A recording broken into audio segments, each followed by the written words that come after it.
How you doing today? Welcome back. Thank you for tuning into my channel. I'm David Mathas. I really appreciate your guys' support.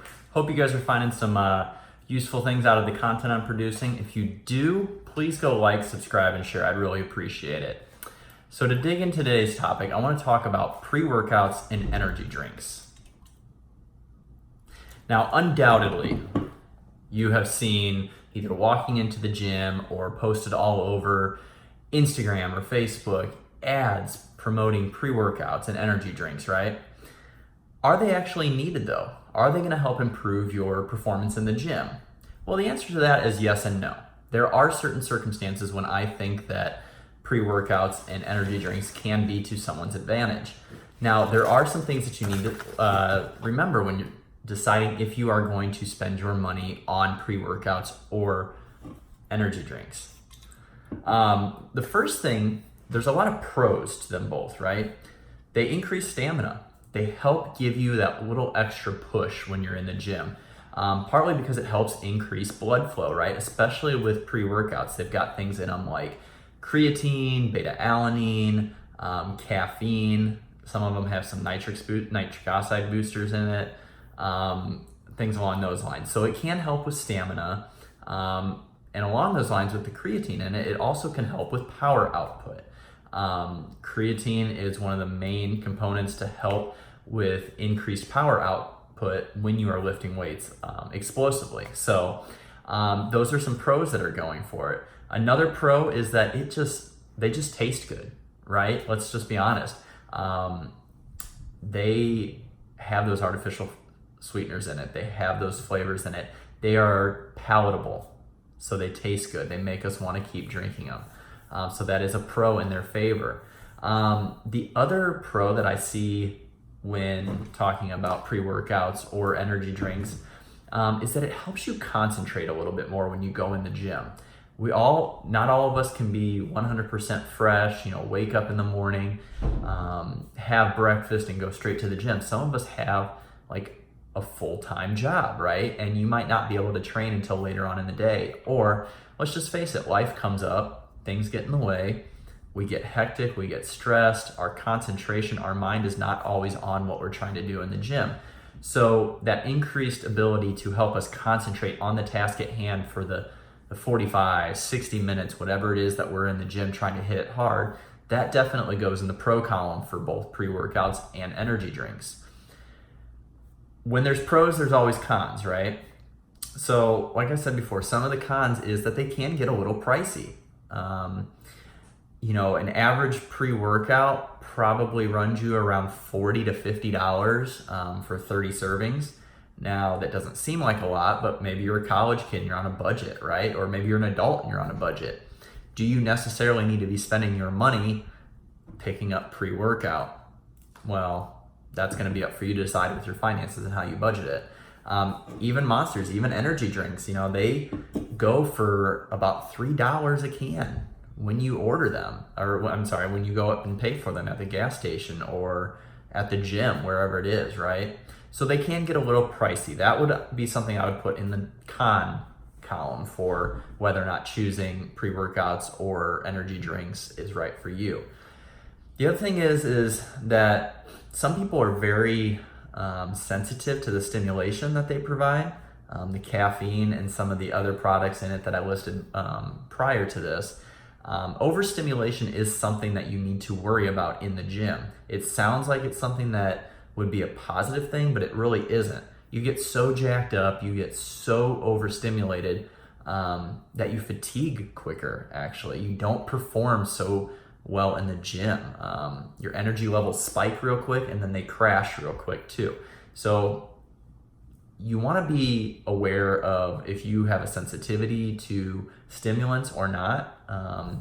Usually coffee has anywhere from about 100 to 250 milligrams per 8-ounce serving. So compare that to a Monster, which a Monster has 140 milligrams per 16 ounces. So right there, you're already approaching about a cup of coffee, whereas pre-workouts can have upwards of 300 milligrams. And even Bangs, for instance, the energy drink Bang, and the new Monster Reign. Those range around 300 milligrams also for a can. So you have to understand what your personal sensitivity is to not only caffeine, but stimulants in general.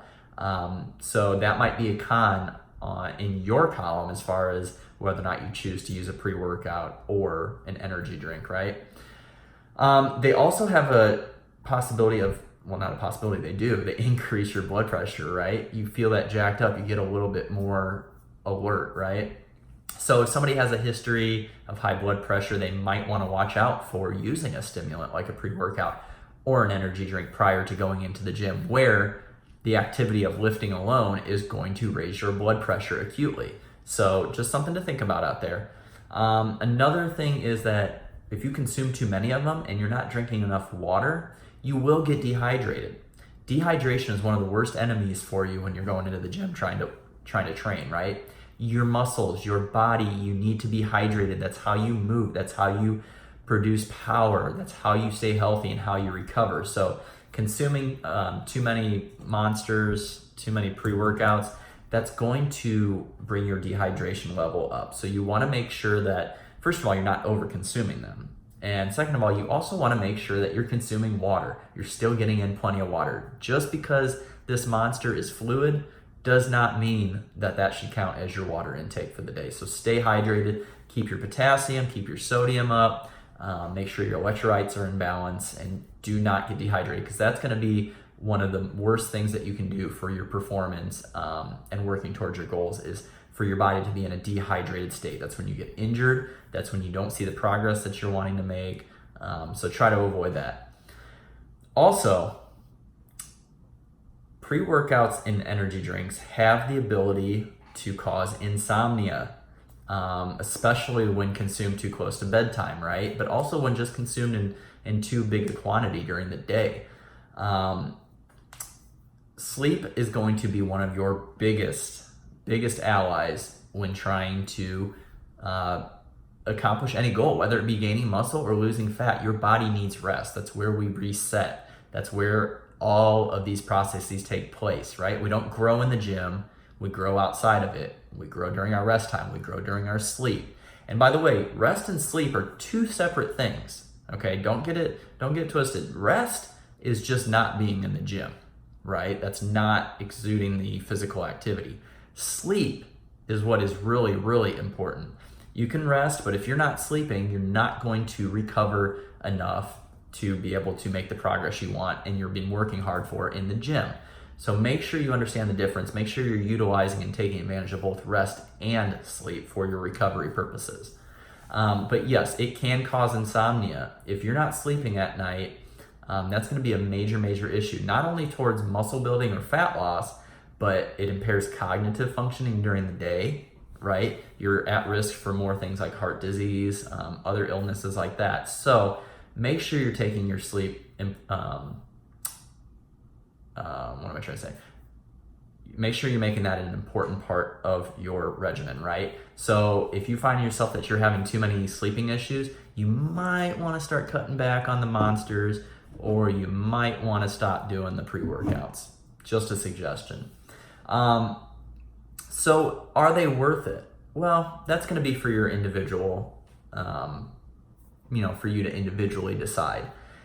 There are some things that I think that these could be useful for, some certain types of individuals. Those people that are coming off of a long shift, maybe an overnight shift, and the only time they have to get in their workout is right after work in the morning, before they go home and go to bed. If that's the case, I would take your pre-workout or your energy drink at least 30 minutes, about 30 minutes or so before you go into the train, so that it can get in your system, because it takes about 20 to 30 minutes for caffeine and all this stuff to hit your system. Get your training in, go home, eat, clean up, and then your body should be starting to come back down in time to go to bed, right? Another consideration to take into account when deciding whether or not to use pre-workout or Monster is, how is it going to affect your competition, right? So you can build up a tolerance to this stuff. So if you start building up a tolerance and you're starting to use it during training leading up to a competition, then you might just have to keep taking more and more, and that's just going to make things worse. That's going to compound the issue. there's been a lot of studies and a lot of great just cases in general where people have come off of pre-workouts, come off of energy drinks, come off of caffeine for a week or 10 days, and then use them on meet day, especially for powerlifting, right? And they just see this huge increase in performance. Like they get resensitized to it and it actually hits them the way that it's intended to hit them, instead of it building up for so many months of using it day in and day out, and then their body's used to it. So that might be a consideration for you too. But if you have any questions about pre-workouts, energy drinks, whether or not they're right for you, please reach out to me. If you're interested in coaching, you can find me at mathasfitness@gmail.com. I'll leave my information in the description below. Leave some comments. Let me know. Do you guys use pre-workouts? Do you guys take energy drinks? If so, how many do you consume a day? What types of pre-workouts do you like to take? Are you finding them to be effective? Things along those lines. So let's get some interaction going down in the comment section below. Thank you guys for tuning in. I really appreciate you guys. I hope you're enjoying the content on my channel, like I said before. If you guys have any specific topics you want me to cover, please just reach out to me. You can find me on Instagram at Mathas Fitness. Leave a message below, DM me, whatever you guys want, and I will try to get a video up for you.